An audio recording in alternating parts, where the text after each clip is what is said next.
ಪರಿಸರ ರಕ್ಷಣೆ ಮನುಕುಲದ ಸಂರಕ್ಷಣೆ. ಅದು ಎಂಥದೋ ಆರ್ಟು ಅಂತ ಹೇಳ್ತಾರೆ, ಅದು ಮರ್ತೋದೆ ನಾನು, ನೆನಪಾದರೆ ಹೇಳ್ತೀನಿ.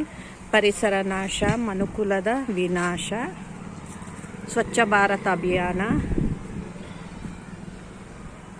ಸ್ವಚ್ಛ ಗ್ರಾಮ ಸುಂದರ ಗ್ರಾಮ, ಆಹಾರ ವ್ಯರ್ಥ ಪರಿಸರಕ್ಕೆ ಮಾರಕ, ಪರಿಸರ ರಕ್ಷಣೆ ನಮ್ಮೆಲ್ಲರ ಹೊಣೆ, ಹಸಿರಲ್ಲಿ ಅಡಗಿದೆ ಮಾನವ ಉಸಿರು, ಗಿಡ ಮರ ಬೆಳೆಸುತ್ತಾ ತುಂಬಲಿ ಹಸಿರು, ಮರಗಳು ಬೆಳೆದರೆ ಜೀವನ ಉಳಿವು, ಮರವನ್ನು ಮರೆತರೆ ಜೀವನ